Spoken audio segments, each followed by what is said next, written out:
Ya, kita mulai. Pemirsa, saya ingin langsung ke Pak Jutek. Pak Jutek, Anda pernah mengatakan bahwa Sudirman ini memang terlihat memiliki keterlambatan dalam berpikir dan tidak bisa mendapatkan tekanan mental.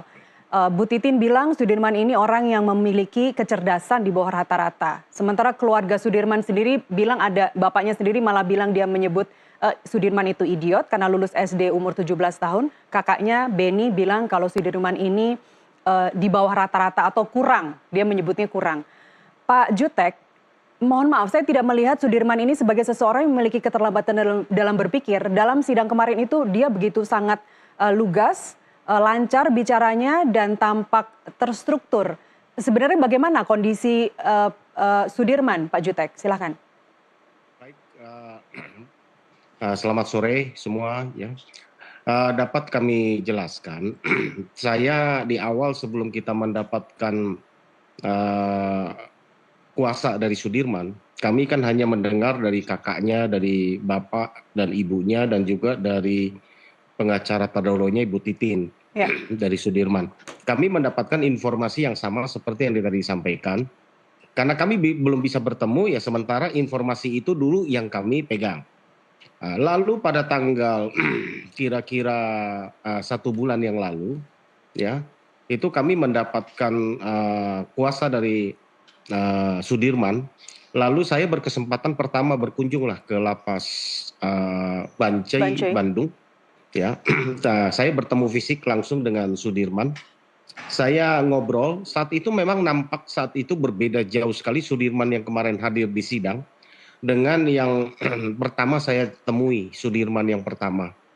Ya, Sudirman yang saya temuin pertama kali di lapas Bancai, saat itu memang saya melihat ya cukup ya tertekan ya, kita ajak berbicaranya pun sulit sekali. Dan harus berapa kali, mungkin ada 10 kali saya bertanya dengan pertanyaan yang sama baru dia bisa menjawab. Ya, saya nggak tahu apakah selama ini dia stres atau apa, itulah yang selalu kita sampaikan. Lalu kali kedua kami datang ke lapas Bancai, kami melihat sudah ada perubahan, sudah bisa tertawa dia. Di situ mulai kami bisa ngorek lebih banyak. Pertanyaan-pertanyaan. Sehingga kesan pertama kami mendapatkan informasi yang tadi disampaikan bahwa dia idiot, ya mohon maaf ya, keterbelakangan mental, ya kami tidak mendapatkan kesan itu. Itu sebabnya saat yang kedua kami keluar dari lapas Bancai ada press conference saya ya di depan wartawan. Saya katakan saya melihat langsung Sudirman ternyata tidak seperti yang disampaikan, yang kita bayangkan. Kalau dia tamat SD usia 17 tahun itu terkonfirm, kami tanya sama dia. Sudirman, kenapa kamu tamat umur 17 tahun baru tamat SD? Dia katakan malas. Kalau itu diakui langsung.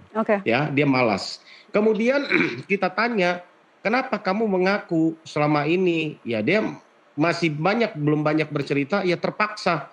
Ya banyak hal Mbak yang kami tidak mau sampaikan. Ya, kami tidak mau sampaikan di depan publik ini. Banyak yang dia cerita ke kami.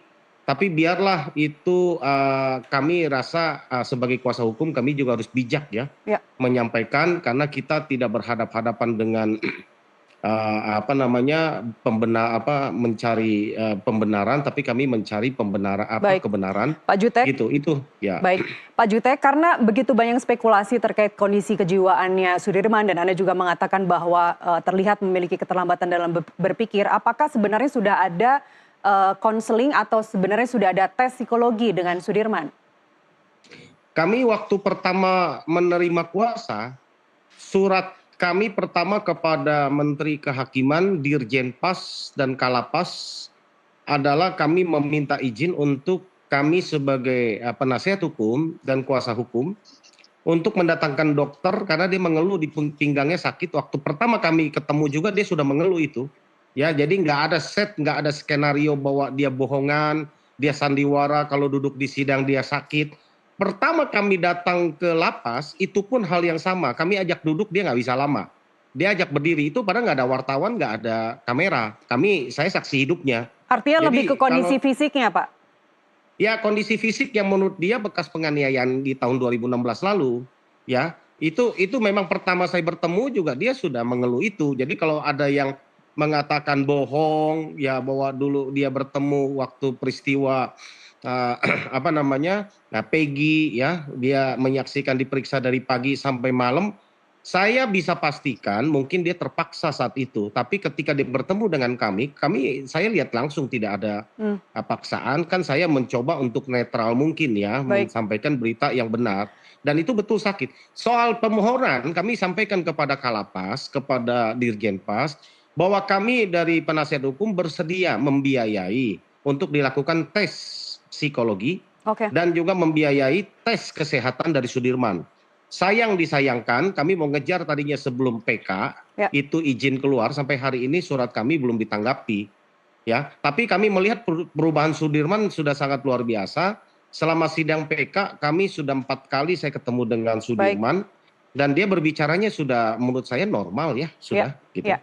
Mbak Cassandra, kami paham bahwa seorang psikolog pasti akan dapat bicara banyak terkait kondisi kejiwaan seseorang jikalau mereka adalah merupakan pasiennya. Tapi apakah misalnya dari cuplikan dari jawaban Sudirman tadi ketika sidang PK dengan jawaban yang lancar seperti itu, apakah Anda menarik kesimpulan bahwa Sudirman memiliki gangguan kejiwaan? Baik, terima kasih pertanyaannya. Tetapi sebagai psikolog klinis forensik dengan kompetensi yang tentu saja sudah teruji, kami punya batasan-batasan di dalam memberikan pendapat, ya.